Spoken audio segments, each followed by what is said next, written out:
everyone. Welcome back to our podcast, No More Secrets. As always, I'm your niece, Katie Albrecht. And I'm your aunt, Mary Albrecht. And today we're talking about the concept of change.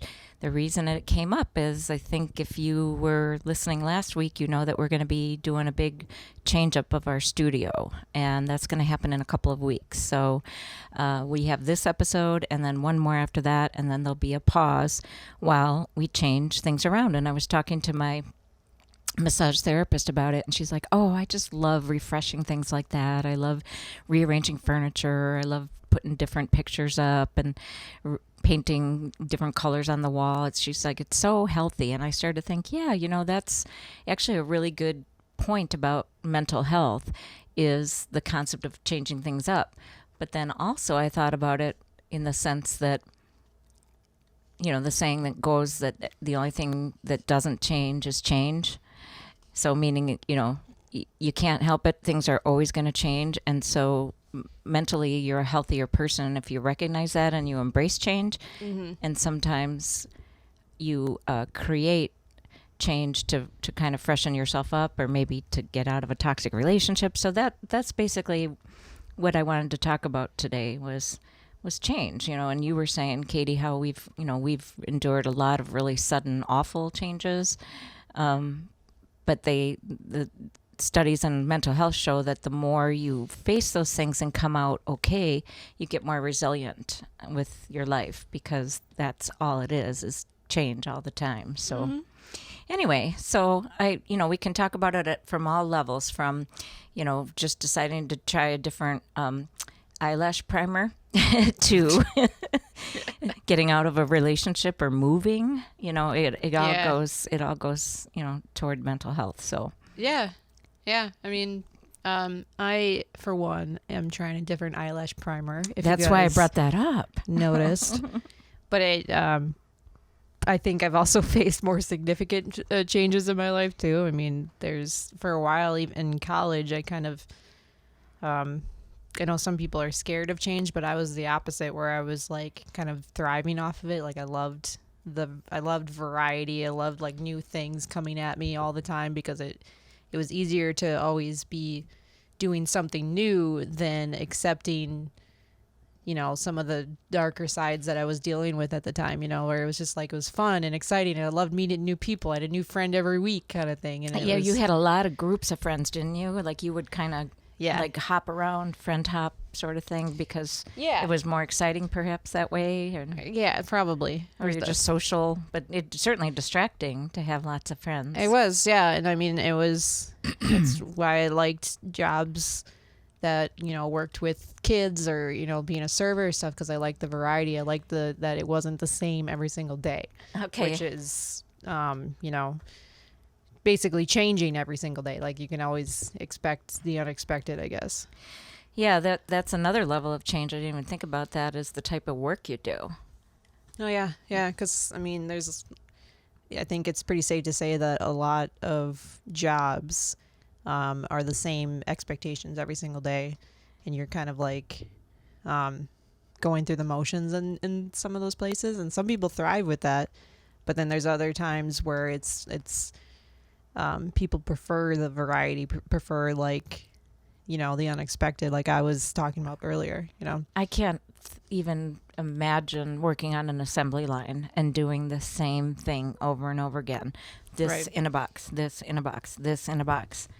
I just think I would go crazy, but there's people that really love that repetition and love that security of knowing that this is all that's expected of them. They don't really have to think anymore, than that. So it's kind of interesting how we have all types to fulfill the jobs. Well, I think like with those kind of jobs, there's people find satisfaction in their life outside of their work.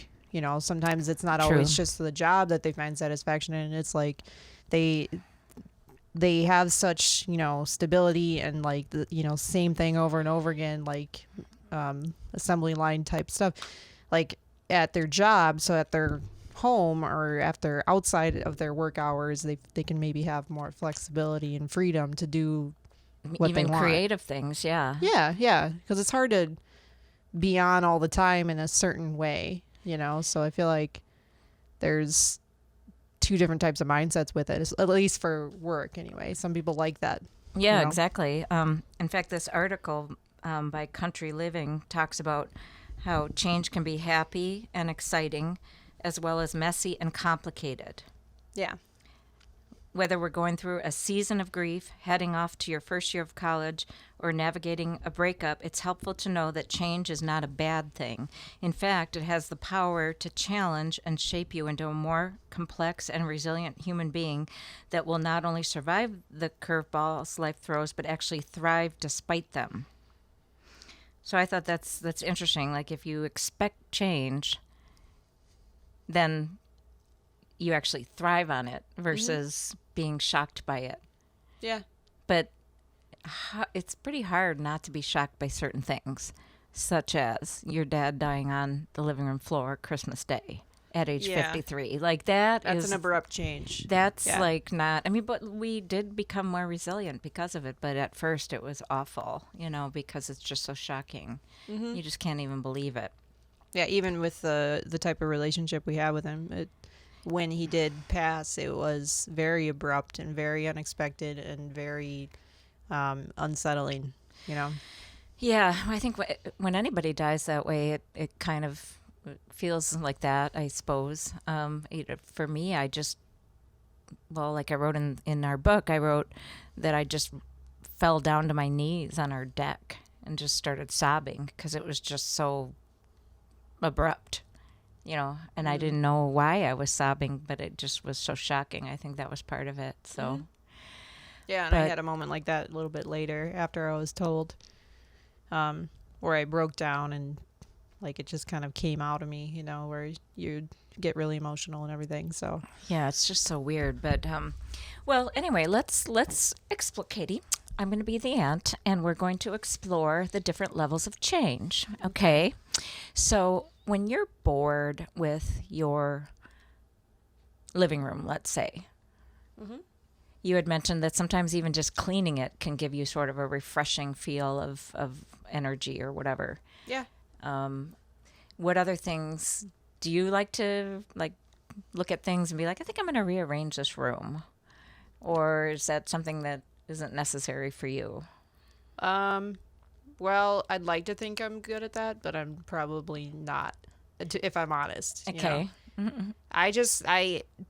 I've never been good at like decorating and, that I think I've talked about this on another episode of the podcast. Like, I've never actually thought, oh, wow, this, like a painting of whatever, it would look really good in this one spot, like I've never really been good at that. I have done rearrangements in my room previously. I remember when me and my sister used to share a room, and we would arrange how our twin beds were.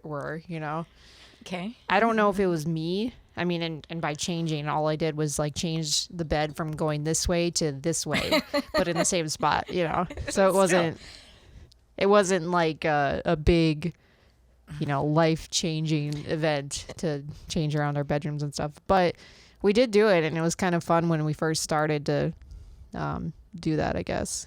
I don't even know if I was the one that originated the thought. It might have been Sarah, which isn't funny. That's even more interesting, yeah.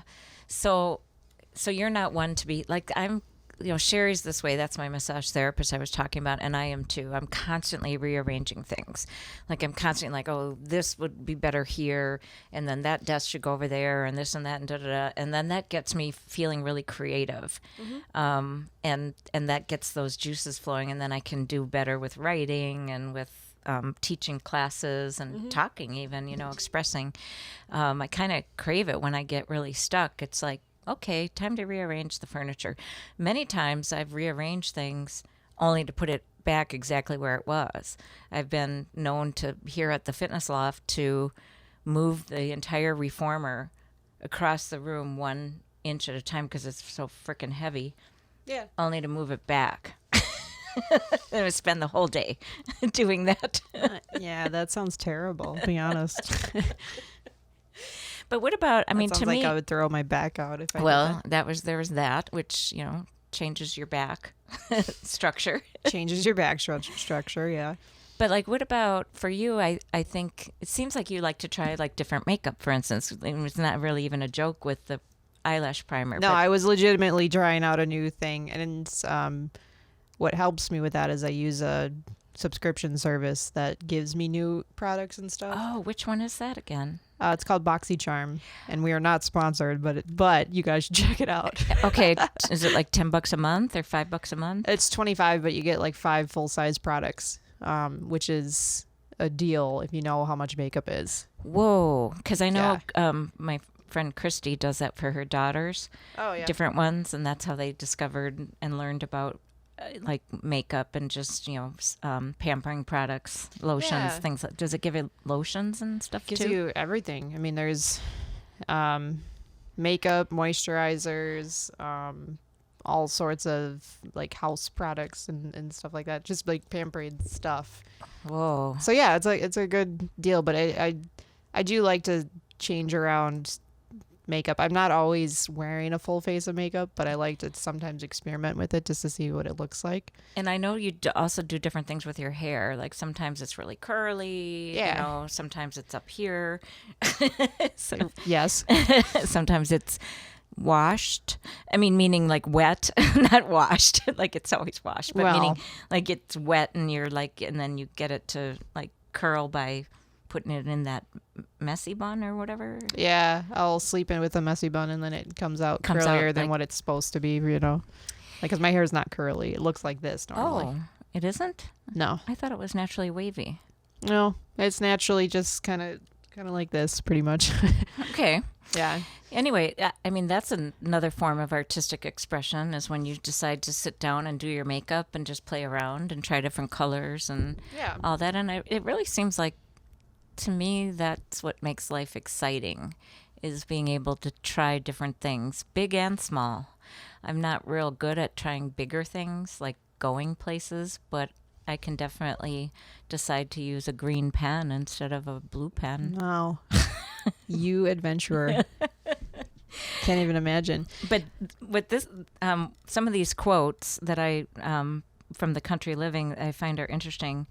It says, "A wise man changes his mind, and a fool never will."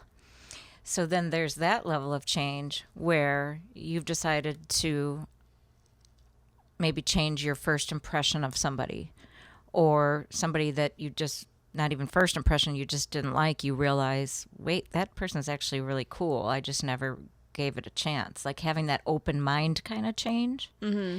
And I feel like you have that, where you evaluate, you know, Based on whatever's in front of you, kind of thing. try to be fair to people, not, Yeah. you know, not jump to judgment and then just like write them off kind of thing.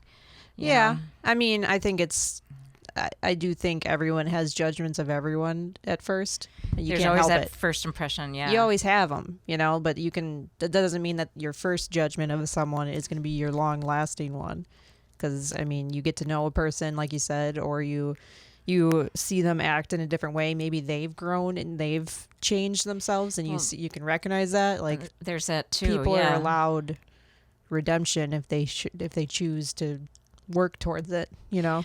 And that's the thing that I always had such a hard time with your dad, because my mom would always say, you know, you need to forgive him, you need to this and that. And I'm like, but he's not doing anything different. He keeps repeating the same mistakes over and over, and there's no remorse, no He didn't. effort, no anything. So it's like, what's changed? Yeah, nothing.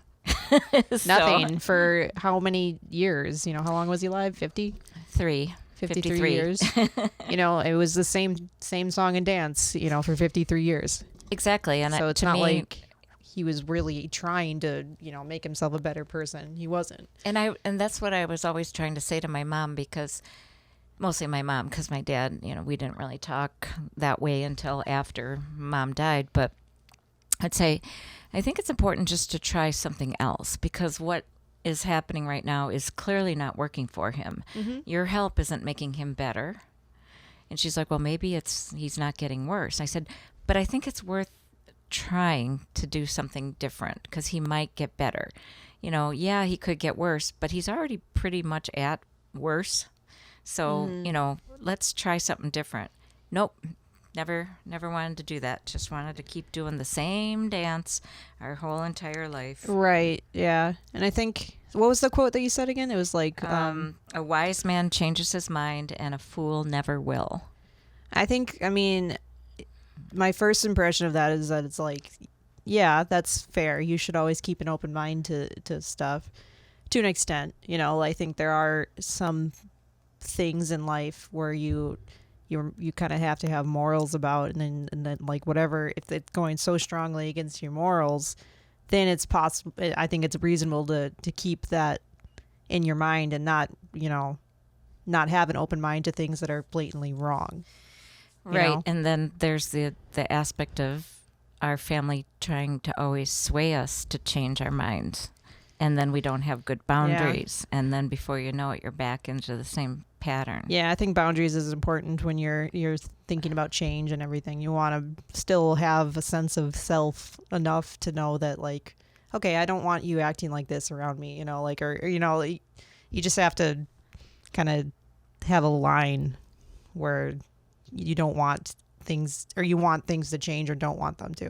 If that makes sense. Yeah, so change is good on a certain level, but then there's exceptions where that's just not acceptable. Like, you cannot go there. You've crossed a line and you're never coming back, Yeah. So I'm not going to change my mind about you. Oh, me? Well, meaning that imaginary person. Oh, got it. I thought you looked right at me, gave me eye contact. I'm not going to change my mind about you. That's good. Which is good because I like you. you have a good opinion right now of exactly. Me, so I would hope that would stay. Here's a couple other quotes. This is from Steve Jobs. Is that how you pronounce it? Or Jobs. Is it Jobs? Like the literal. Is that how how does he pronounce his name, though? Jobs. He does?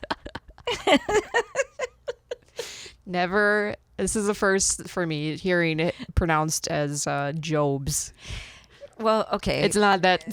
So something that never changes with me is that I just don't get things. Steve Jobs. Oh, yeah. The creator of Apple, Steve Jobs. Just make it real, like, extra. Jobs. Steve Jobs. Jobs? Literally like a job. Which yes. is funny, though, because he created so many jobs. He created a lot of jobs, and that is his last name. Whoa. Well, anyway.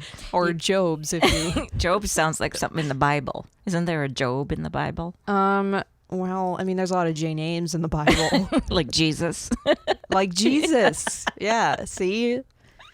And Jerusalem, Jedediah, Jeremiah. I feel like those are all very biblical names. Mary. And then Mary, which doesn't follow the theme at all. But she's there. I guess she's reasonably important or something. There's always a Mary. There's something about Mary.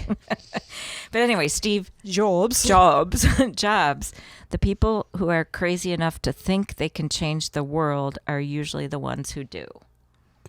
Fair enough for him, because he did create, Apple. He did create Apple and kind of changed the world, right?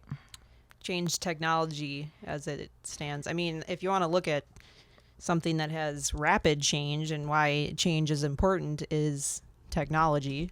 If you look at the last 20 years. Oh my gosh, yeah. 20 years ago, we didn't have cell phones, right? We might have had them, but they were big. Like, they were not this. They weren't a smartphone that had like apps and internet on it. It was just for phone calls. Like, so 2001. Period. Yeah. I feel like I still had like a car phone. Yeah. Texting didn't come out until I was, I want to say 14, 15. So that was 2006.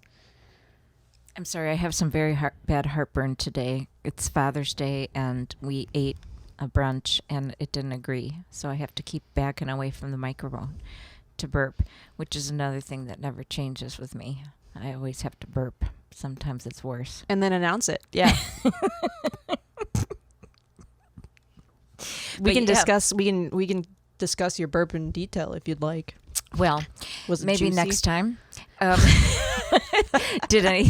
there anything that came up in the throat? Or...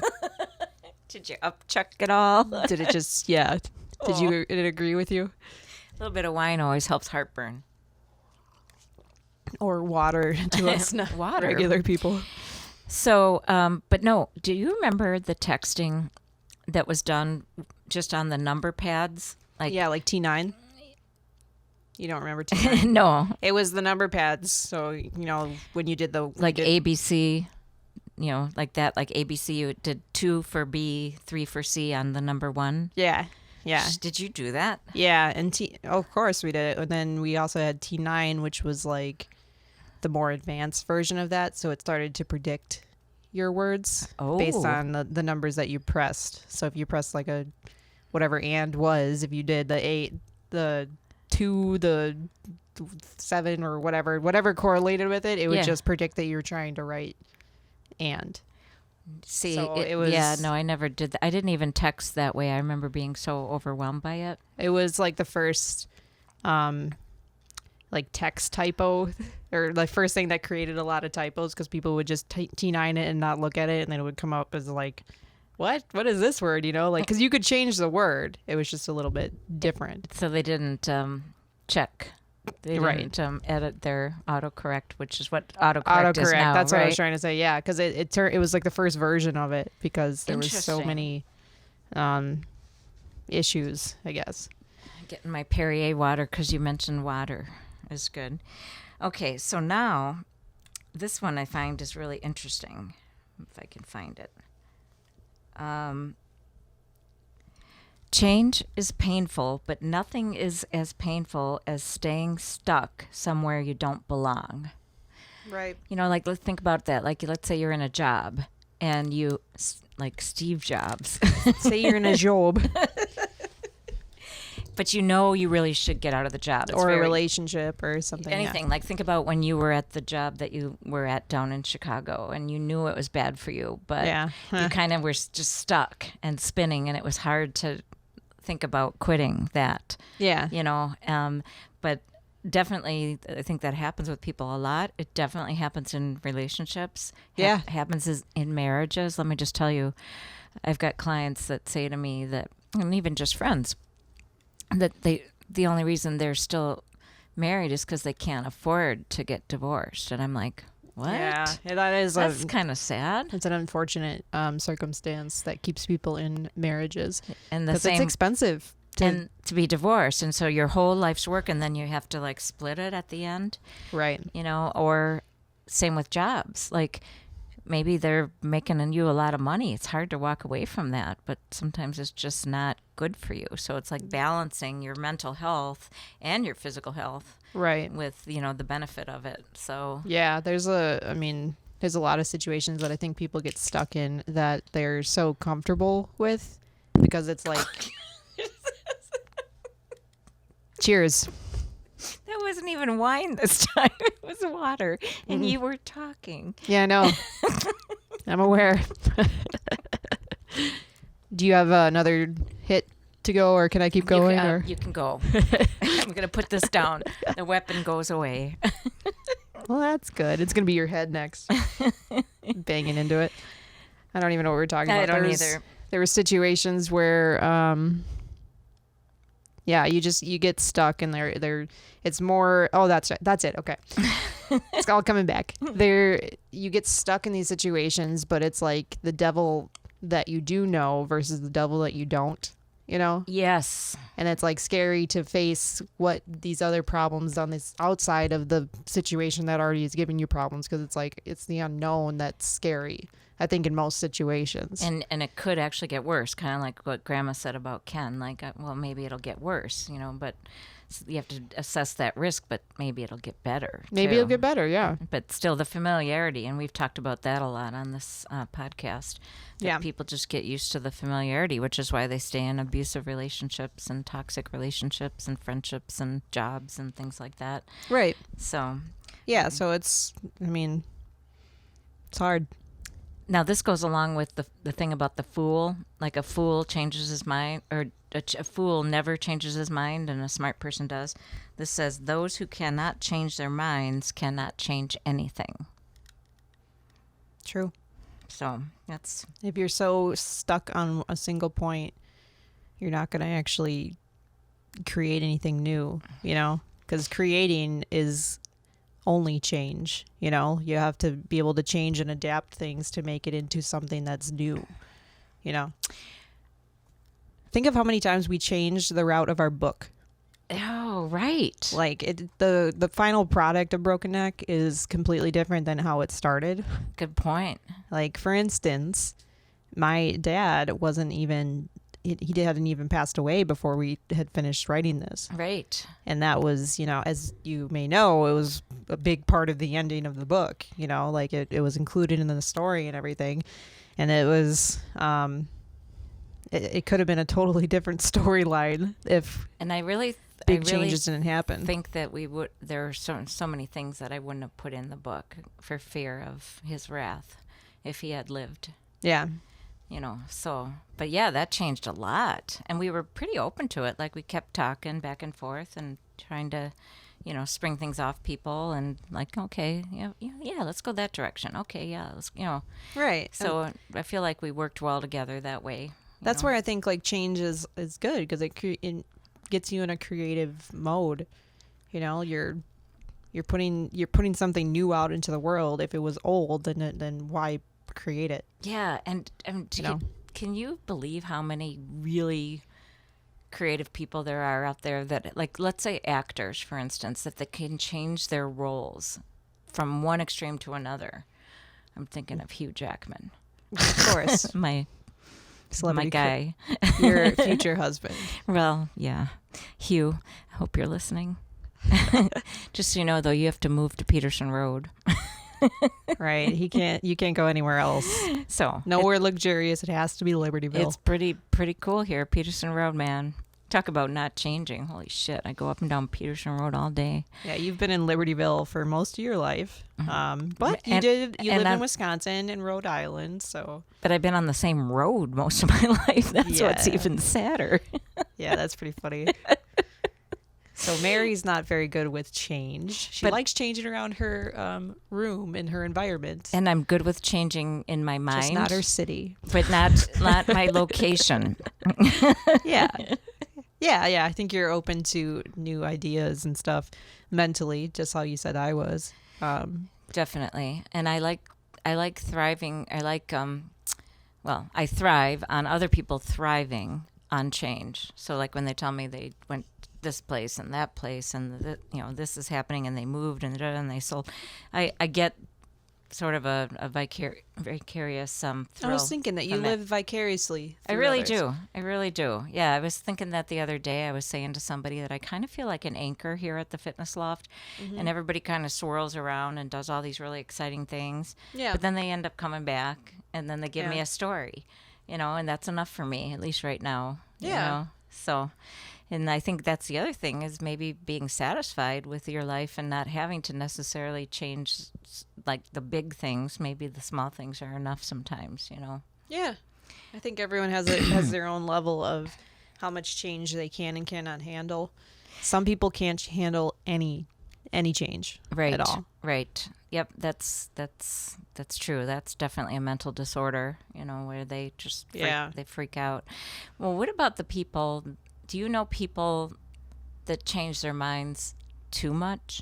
Like they're so wishy-washy that you can't even keep up? Or like serial daters or something, Yeah, where they can't make up their mind about like being with one person, so then they have to keep dating and dating and dating, Yeah, and they get bored easily. Yeah. So then they want the new like thrill of meeting somebody new and falling for them and whatever. But then as soon as it gets normalized, they're bored. Yeah. There's lots of people that do that. I think it's very possible to change too much. I had as I said earlier, like I felt like I was constantly changing in college, like with my friend groups and that kind of stuff, changing my major. I didn't really know what I wanted to do or be, or I kept wanting to try new things, but then, couldn't really commit to any of them. Kind of thing. Yeah, so then like you say, you're scattered. What's it called? Jack of all trades, master of none, or something? Yeah. Where you just you can't be good at every single thing. This was my problem with sports too. I tried to be in every single sport, but then I was always good enough in these sports, but I was never like a star, like a breakout star in any of them. you know, because you were spread pretty thin. Spread pretty thin, yeah. You couldn't give any, like, your full attention to any one of them. Right. Yeah, so that's actually a good concept, too, because you want specialists that really, you know, like a doctor that specializes in cancer, for instance. You don't want them to be spread thin.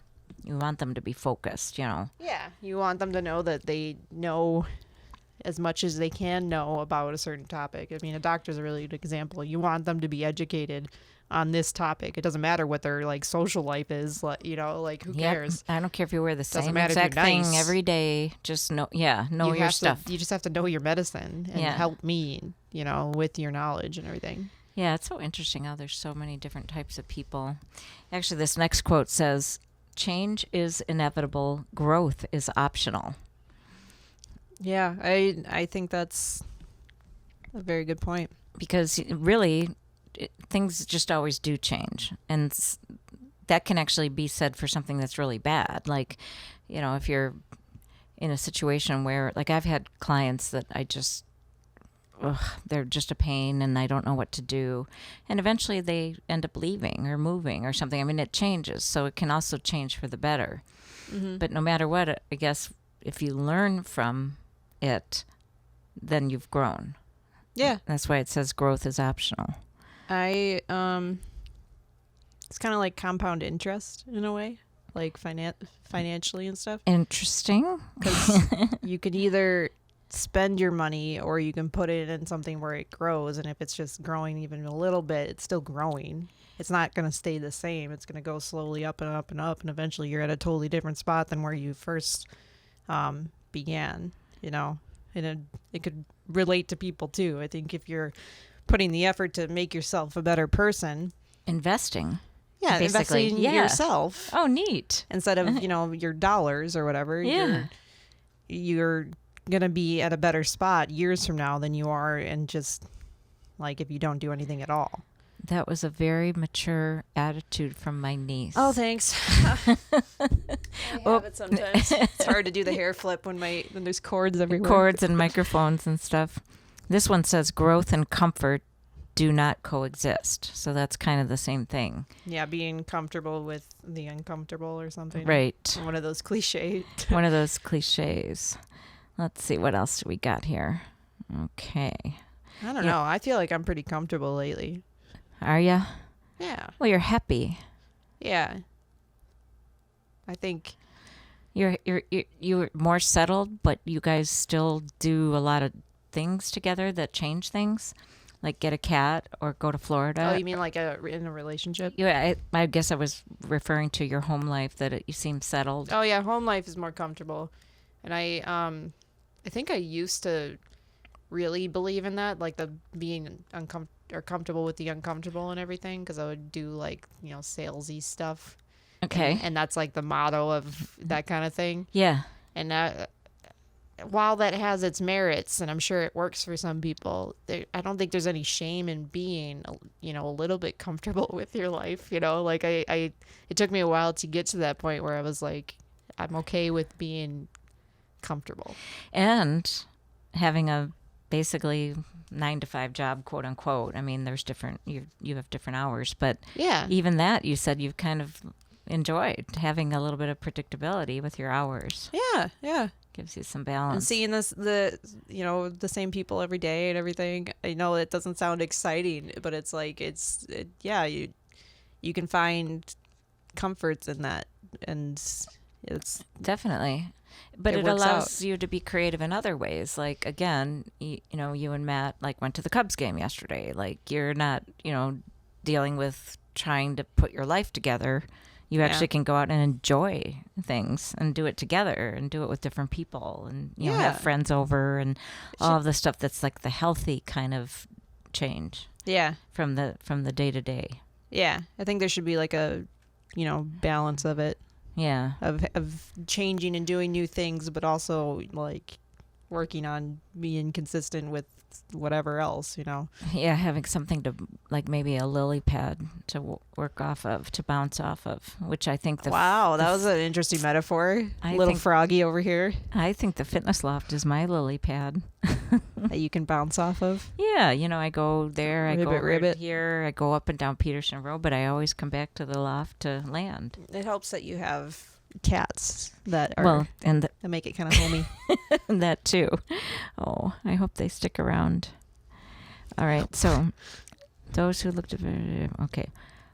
Changes the law of, this is John F. Kennedy. Changes the law of life, and those who look only to the past or present are certain to miss the future. Deep. Deep. Just like that lily pad on the pond.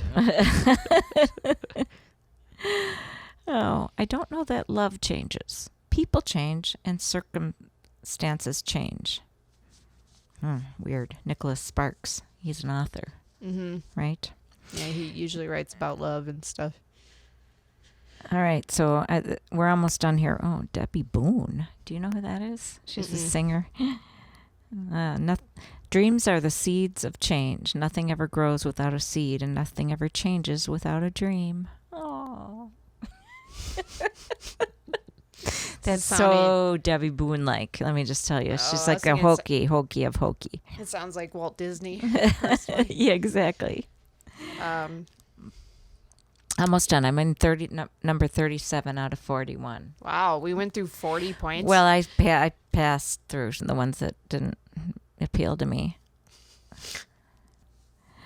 So let's see here.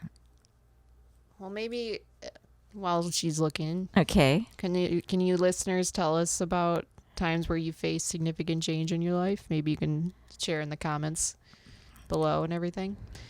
I think it'd be interesting to hear, because I know we all go through it, and sometimes they're really drastic and really alter our lives and everything. So, I mean, if you guys have any stories that you want to share with us, drop a comment below. Was there a final point on that article? No, none of them were very good. Okay. But we do have people that perhaps want to share. I've reached out to them, and they're considering sharing instances in their life when you get that knock on the door and somebody has died in an accident and your whole life just shifts in a moment. I think that kind of change. I think a lot of military families dread that knock on the door. Right. Because that's what they do. They come to your house and tell you about it. Sorry. I'm so sorry. I have such bad heartburn. How do I change that? Pepto-Bismol. I'm not sure. That's my best advice. Oh, man. Or more alcohol. Yeah, I mean, I know the alcohol doesn't help, but it certainly, it helps other things. So there you go. Yeah. I think it's a in general positive thing. But we're super excited about the new setup. So next weekend we have Travis on again. Yeah. And he's going to be the end of this season. Yes, we're going to be wrapping up the season, and then we are going to be changing up our setup here in our podcasting rooms. So people who are watching us on YouTube, you will see a whole different scene. Yeah, and then we're also changing the structure of our seasons, and we'll get back to you on that, but we're going to have a certain amount of weeks on with a couple weeks off so that we can refresh and the listeners and viewers can learn what, know what to expect, like how you do when you watch a sitcom. You know that it's 20 episodes, and then it used to be that way, and then they take the summer off or whatever, So we're doing that. I'd say it still is. And then pretty much, yeah. And then we're also coming up with